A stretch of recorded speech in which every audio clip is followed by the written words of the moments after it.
Welcome everyone to a special edition of GoalChat. We're calling it GoalChat meets Turn the Page podcast because we are launching Lisa Barbash's new podcast, which is called Turn the Page. Yeah, we're all about being on the nose sometimes, right? Yes. So for those of you who don't know me, I'm Debra Eckerling. I'm creator of the Deb Method for Goal Setting Simplified, and I'm the author of your goal guide and 52 secrets for goal setting and goal getting. The secret to success is there is no one secret. So I compiled advice from achievers in business, tech, food, creative realms, entertainment, basically everything. Because when you hear what works for other people, you can pick and choose and take those ideas out for a test drive. So that is me, and I am here with Lisa Barbash, who is entrepreneur, author, now podcaster, but I bet you can introduce yourself better than what I just did. So, Lisa, please tell people who you are. Hi, Deb. First of all, I'd like to say thank you for allowing me to be a guest on your show. I'm excited, very excited about launching my podcast, Turn the Page by Kindred Concept. You and I have worked together to launch my book, and it's in a publisher's hands right now. And I have to tell you, without you and without understanding the process of becoming an author and being under the gun for deadlines, which I'm familiar with, but not to the extent of having to use your brain and your creativeness all at the same time when it's necessary. So I've learned a lot, and I have been able to grow my platform, which is called Kindred Concept. And during the process, the podcast came up early on because it became important to be able to communicate with people about what my goals are and how to get the word out there that I find important and that I know other people will find important too, which is what my book has pretty much been about.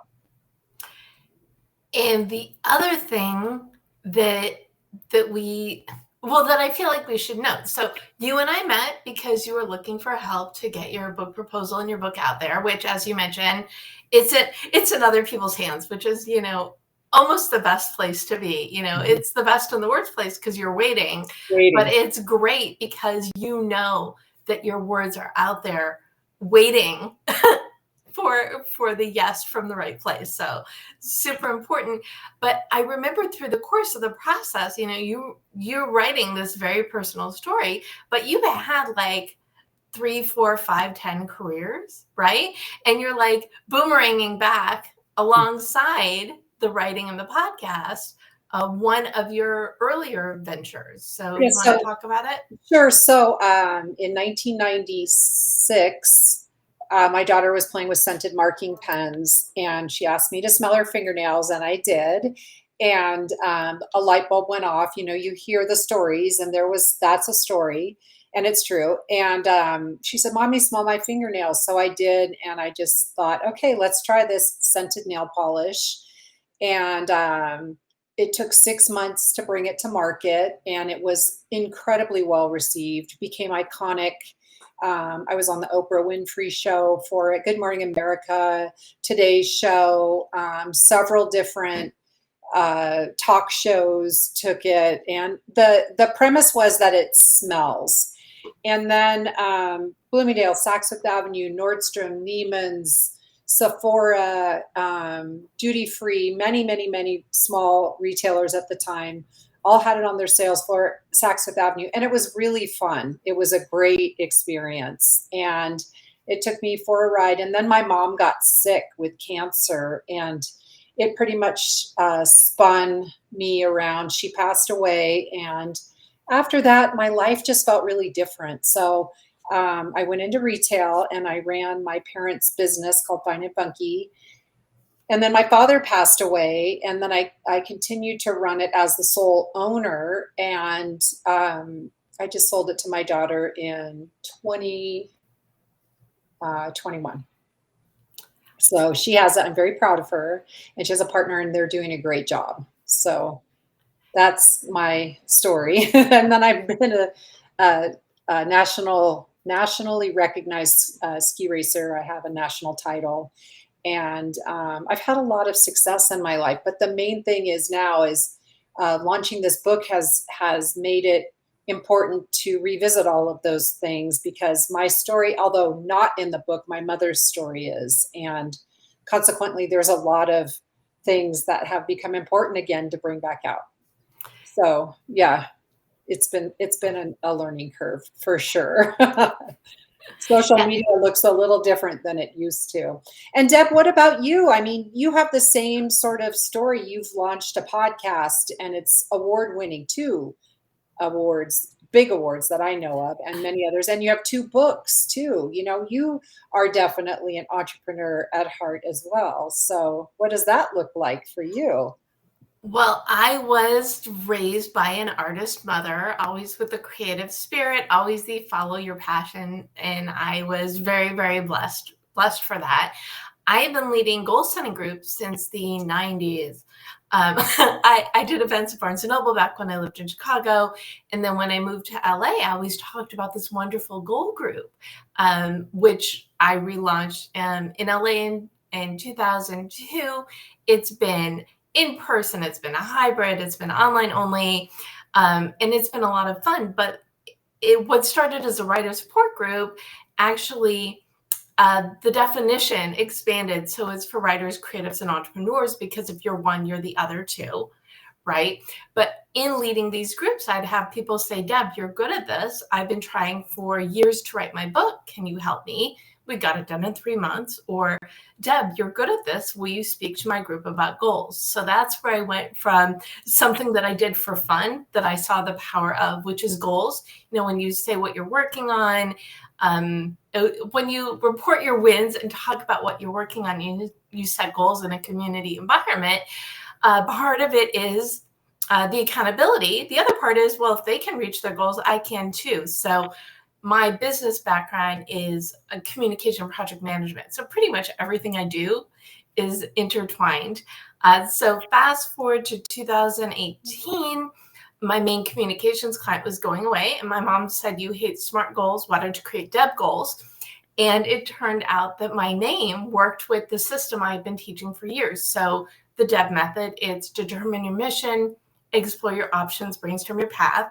So I believe to get what you want, you need to know what that is, and setting the foundation for your goals is key. So that's really what I've been all about. So January 2020, your goal guide, a roadmap for setting, planning, and achieving your goals, sold by a book proposal. So that came out 6 weeks before the world had changed by circumstance. Out was my book to help people embrace change by choice or by circumstance. And the book led to GoalChat because in 2020, we were trying to figure out ways to connect with other people. And we had the internet. I mean, thank goodness, right?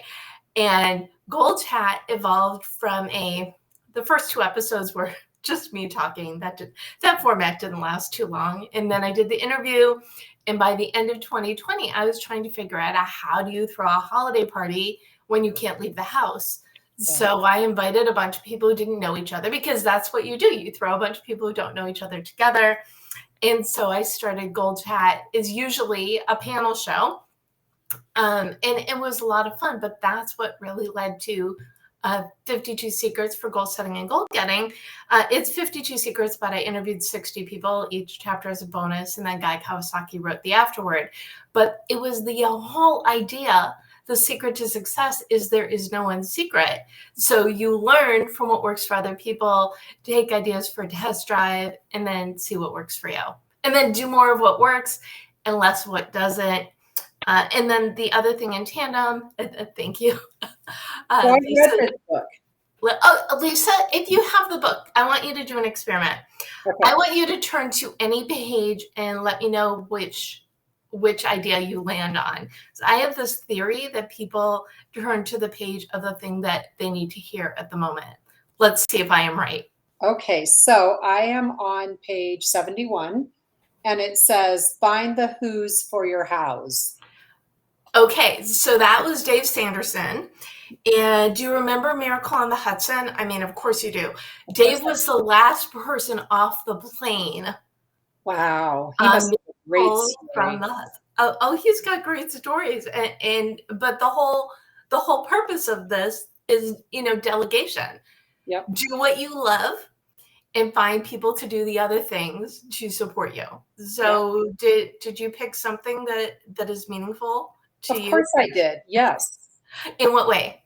So today I was supposed to have a friend with me to co-host my podcast, and she had an emergency with a cat, so she can't be here. And find the who's for your house. I found her, but now I have to find somebody else to run my event tomorrow, and so it's perfect.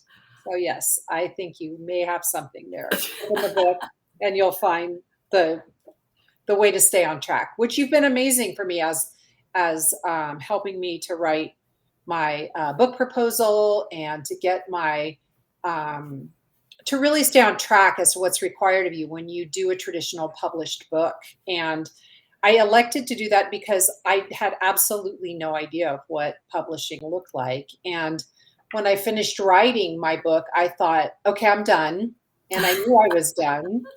And I thought, okay, here comes the hard part, because publishing is not easy, but I didn't really realize just how hard it was. And I'm grateful for you and Brenda Knight also, because I've learned so much through both of you. And I'm very happy to say I've come out the other side victorious, but I really feel that the secret to success when you're an entrepreneur is asking the right questions as well. You don't just sit back and say, okay, here's what's happening and this is great, but you really need to take full responsibility and culpability for what's happening.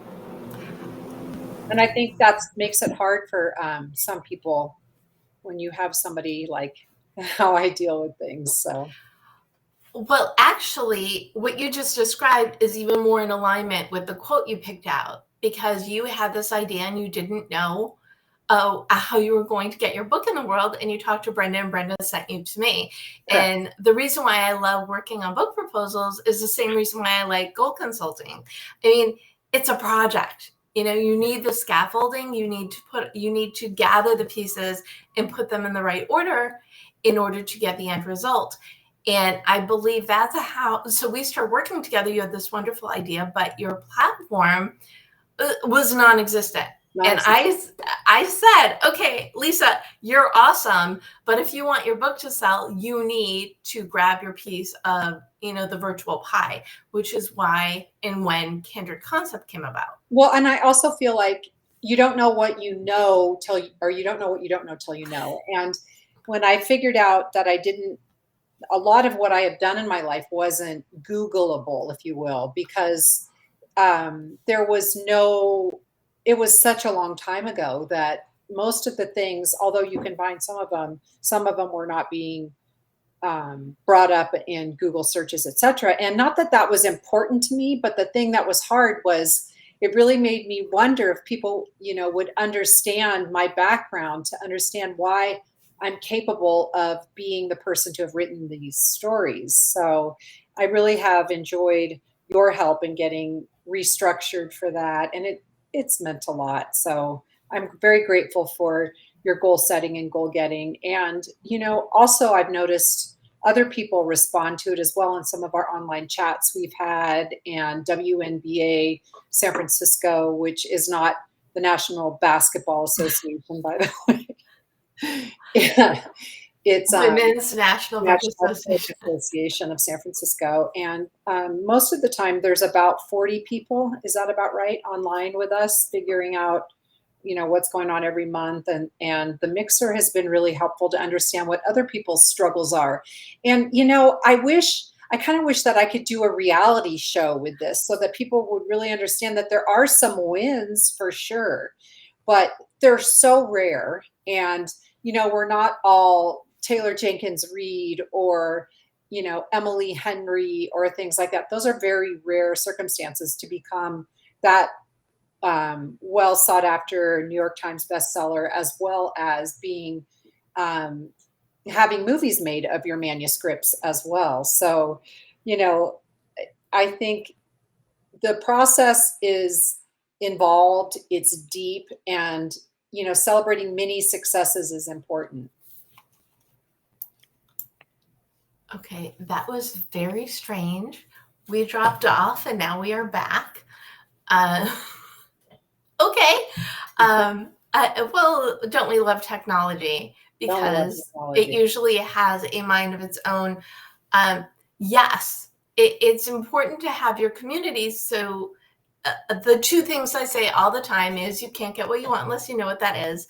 And the other is you can't reach your goals on your own. You need your people.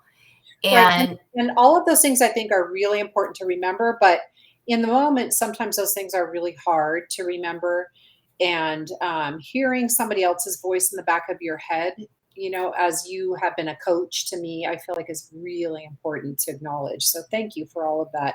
But Deb, we have an event coming up tomorrow, a pickleball event with iHeartMedia. So, do you want to give me some pointers of what I might be able to have a conversation with some of these celebrities about? I mean, I know one of them will be focus, you know, and I think they're taking this very seriously. So we need some help. We need to help them understand what it's like to set goals while they're out there playing pickleball. well, I think before you set the goals, you need to celebrate the wins because if you're not going to start the celebration, who's going to?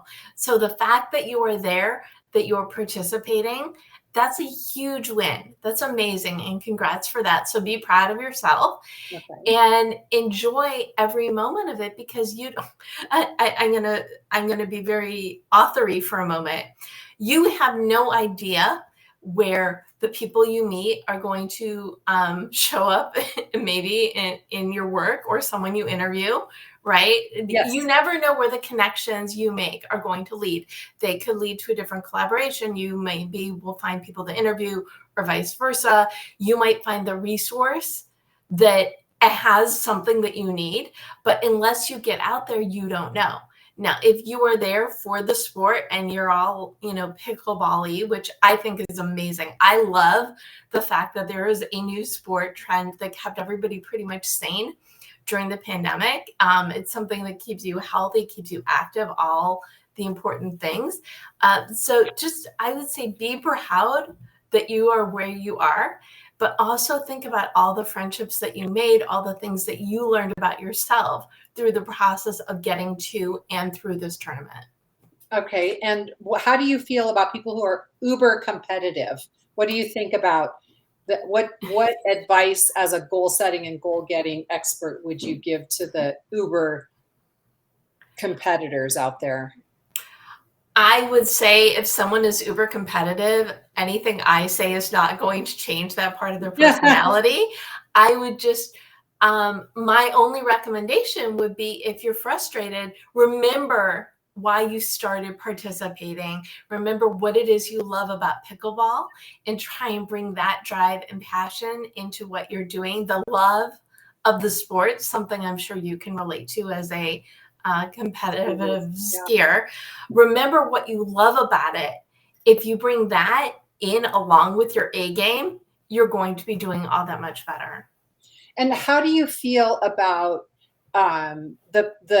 the idea that somebody who is uber competitive and you know, watching them kind of lose it on the court, don't you think that gratitude, going to gratitude, is a really important part of approaching a game? I'm happy to be here, which you've said. I'm happy to be with my friends and people who I don't usually encounter in life, and happy to be in Tahoe enjoying the summer sun. I mean, these things are important to remember, right? When you're competing.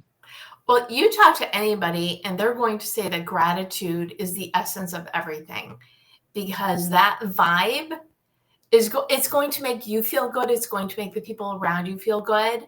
And it's going to give you like superpowers or something like that. I So love that. I love the superpower idea. So that's great. And how often I think they also need to remember how often they compete in sports too, meaning that if they don't win, they don't do well, something stops them from succeeding. Tomorrow's another day. Exactly. And that is so important with goals too, because I get this question a lot. What happens when you find yourself at sea, or you haven't been achieving your goals, you're not where you want to go in life, you feel like you've fallen off course? I say, etch a sketch. Go back to the D and the DEB method, determine your mission. And this works for personal as well as professional goals, project goals, whatever it is. Remember what you want to create. When you think about the life you want, what does that look like? Where are you now? Where do you want to go? And remember your mission statement. And your mission statement is who you are, what makes you unique, and how you help. And that can be to inform, entertain, educate, or maybe you've got a product or service, or maybe it's you, by competing in the sport, you're showing people, hey, I did this, you could too. So whatever that is behind, remember your mission behind it. And if you find yourself a little bit, oh my goodness, why am I doing this? Remind yourself why you're doing it, and that's going to help you reconfigure your brain and your mindset and your just how you approach everything, whether it's pickleball or anything else. And on some levels, when you're discussing the way to move through these things, you're wanting to think big picture, but it's really also important to think small in that moment too. Here's where I am. These are my small wins. Celebrate the small wins and move through them, rather than looking at, oh, I'm such a lousy pickleball player, or, I need more lessons before I play better. I mean, there's a lot of things that show up in that moment that are small, that we make bigger than they need to be. I feel like when you're in competition with friends or family or whomever you're playing pickleball with, it's a good way of remembering that if you can change your focus on the bigger scale when you're thinking too small, it's very helpful. Yes, big goals are made up of small wins, or it's action items to benchmarks, to short-term goals, to long-term goals. Wherever you are on the spectrum, celebrate everything, all the little things, because it's going to add up, but it's also going to help keep you going. Woohoo! Okay, so what are your 3 favorite goals in 52 secrets? Oh, I am not going to play favorites. Okay. But I will tell you what, I will flip to 3 different pages and let's see what comes up, okay? That sounds so good. Okay. Use your superpowers to create a life full of impact. How's that for the first one that came up? Amazing. Yes. And that's Alex Amoulier, and it is it's the bonus secret, actually, for the well-being chapter. Okay. So let's see what comes up next. Wear one hat at a time. That is secret / chapter 40. And Cynthia Cortman Westfall is the person who says that. And this is, she is I hope I get this all right. She is a composer / music director. She is the chair of the Department of Musical Theater at University of Michigan. She is like a whole bunch of things, but she talks about keeping one hat on. Yeah, basically separating work and life. So when you're at work, you're all in, and when you're with your family, you're all in. So it's great to have a hat. You just need to, run one at a time. Okay, worrying is a waste of time. And that one, okay. So Alex is the bonus chapter of the focus, which is the first section in 52 Secrets. Jeff, who is like one of the pioneers of voice over internet, Jeff Pulver, is the bonus chapter in well-being. Worrying is a waste of time. Life, what is it? You plan, God laughs. Life has other ideas. We can only do our best and put ourselves in positions to set ourselves up for success. Sometimes you need to just remember that things will get done when they're done. And so, and it's a really, talking about waiting when your book is being reviewed by a publisher, talk about really like kind of don't want to say painful waiting, but it's a process, right? It's like being pregnant. I have a daughter, and being pregnant with her, those 9 months, it's like 9 years sometimes. You feel like it takes forever. And then on the other hand, when other people are pregnant, it's like, you're already at 9 months pregnant. So yes, when it's your own experience, it definitely is different. And everything takes time. Yes, my children, I've got, a yellow child, Your Goal Guide, and a red child, 52 Secrets. And these were both written actually in 3 months because start with the book proposal. That's the Deb method. Well, because when you start with the book proposal, you've got that outline and you could just jump in and write it. You've got everything at your fingertips, your ideas, the way that you're going to pursue the idea.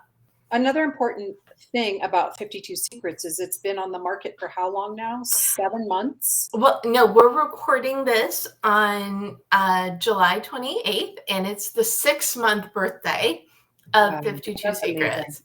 Yeah. And it's your process went fast, and that's rare. I'm sorry, I missed what you said. Your process, it went fast from finished product to market to sales. Oh, yes. I am, publishing usually takes a much longer time than my experience. So when Your Goal Guide, that reached Mango the end of 2018, and we went back and forth because they wanted me to theme it up, because original book proposal was the Deb method. And it ended up Your Goal Guide with a road trip theme. But once we really hammered in the concept, it was written in 3 months and out the following January. For 52 Secrets, I started having conversations with Brenda at the end of 2023. I said, isn't it time we do another book together? And we were talking about the whole ideas. We all have the different things that work for us. Why don't we gather, or why don't I gather and share those? So I reached out to people who I've interviewed. I'm also a freelance writer. I also have a food podcast, the award-winning one called Taste Buds with Deb. People I interviewed on GoalChat, and I reached out and I said, what is your secret for setting or getting goals? And so I was doing this in tandem with writing the book proposal, which I sent to her in March. And then I got the green light at the beginning of June. And I said, it's a January book. When do you need it? And she said, August. I love it. And I said, I could do it. She said, really? And I'm like, yes. So it ended up being the middle of August, but less than 3 months. That is not normal. But I feel like, well, I write January books. I only talk about goals at the beginning of the year because it would sound silly if I didn't. I talk about goals year round. And it was really important, especially at this moment in time where there's a lot of stress, a lot of drama, a lot of things out of our control. But when you remember that you have control over yourself, your goals, and your projects, and work on them even a little bit each day, or think about them a little bit each day, that's going to keep your happy vibe going and help you move forward in all the other aspects of your life. I agree. And I have you to thank for helping me stay on track through this whole process. Okay, so Best, you always ask this question. Your biggest win in the last 6 months? Biggest win? Well, the book, I guess we could put that under that. Okay. We could put the book under that. I did just receive Best Anchor at the LA Press Club SoCal Journalism Awards for Taste Buds with Deb. Congratulations, Deb. Thank you. Unbelievable. Not unbelievable. That's the wrong word. That is remarkable. And I'm so happy that you've been celebrated at that level, because you are an incredible podcaster. Your energy is amazing. You're on point. You're very helpful. You guide us all through the process and the time allotted, and we don't ever go over. So I'm trying to do that with you right now. I love that. Thank you for that, Lisa. Yes, yeah. And I've been blessed. I've met a lot of new people. I'm always meeting people. But I had several clients pitch a Pitchorama, which you did, book proposal clients. And I'm hearing a bunch of success stories. 2 of my clients have gotten an agent, and you have an agent who is shopping your book to a publisher. I mean, and you think about too, all these collaborations, you don't know where things are going to go. You don't know where your life, where your route is going to take you. I want to know what your wins are. So my biggest wins so far this year have been literally getting this book to the point where has been picked up by an agent and is being shopped. That has been a huge win. I didn't really understand the process, or I'm very grateful that it happened, because as far as I know, there were over 80 people at Pitchorama, which in my opinion is the next reality TV show.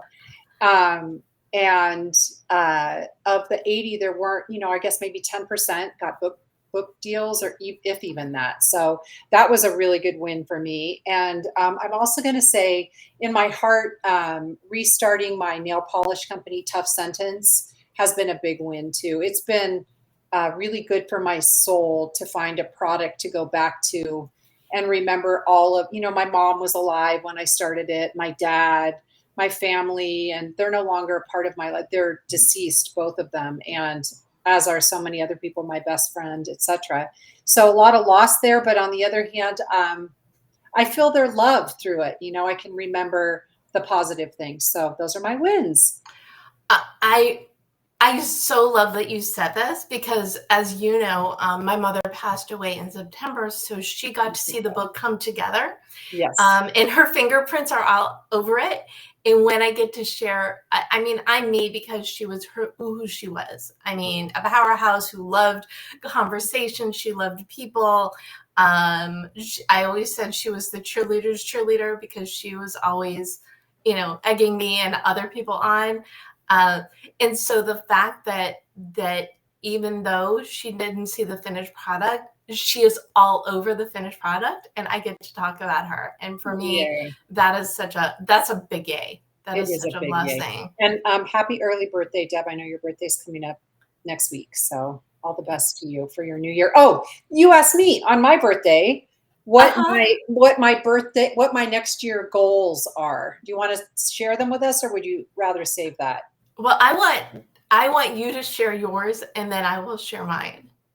So my birthday is June 4th, and on June 4th, I came into, again, wanting to bring some life to scented nail polish with a 7 free non-toxic base with organic fragrances in the clean beauty space. That became a big point of goal getting and goal setting, and on a daily basis.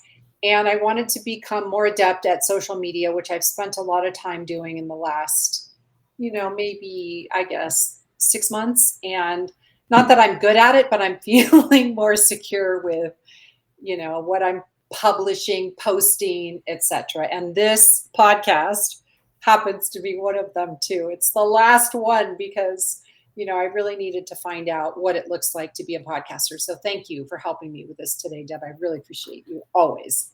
Oh, you are so welcome. Anytime you could put a microphone in front of me, I'm happy. My ultimate goal is just to talk for money. No, seriously, I am I am on a mission to change goal culture in and out of the workplace. I believe that goals really are the solution. They bring you a hope. They help move you forward. So I just want to keep doing the goal thing in a big way. I've been very blessed from the book, doing more, not just more book proposal consulting, but more corporate and organizational speaking. We're about to launch a series of panels with 52 Secrets, where I just bring in 2 people. And this is an effort I'm doing with Mixed Roots Foundation, which is a nonprofit, and our venue sponsors New York Life, and we're just going to venue a hop to put a couple panels to put the panels together. Something we're going to launch this year and do more of next year. But if you want to know, so I'm already doing the things that I want to be doing, which is more corporate work, going into companies, rallying troops. Yes. But You're so good at that. Thank you. When I first met my agent, he said, "What is your goal?" And I said, to be the first person people think of when they hear the word goal. So this is the ongoing birthday goal, is that people will think of me when they hear goal and say, "Oh, Deb, yeah, she gets it." And if I, the whole thing with goals is, you want to create the life that you want, so you've got a better life, and the people around you or the people you work with, their lives are better. It's just starting this, I guess, great big goal hug. I don't know, something like that. I love it. And I feel like you're already well on your way. I saw you go live during your award ceremony, and I just felt the energy and support around you. And it made me very happy that you're not, that you're very successful with what you do, and you're very humble in your approach. And I really feel like you're going to just be accomplishing these goals left and right in your next year. So happy birthday. Thank you so much, Lisa. I truly appreciate it. Before we wrap, please let people know where they can learn more about you and Kindred Concept and Tough Sentence, and then I will do the same. KindredConcept.com is online. It's a website. And toughsentence.com. It's TUFFSCENTENCE, very difficult. And Kindred Concept, no S, two very challenging names. And we're on Instagram with both. We're on Facebook with both. And that's where you can find me. Okay, great. And I am at the Deb Method everywhere, so you can find me on Facebook and YouTube and Instagram. You can, and if you subscribe to at the Deb Method on YouTube, I go live every Monday at 4 p.m. Pacific for GoalChat, and new episodes of Taste Buds with Deb are released every Wednesday.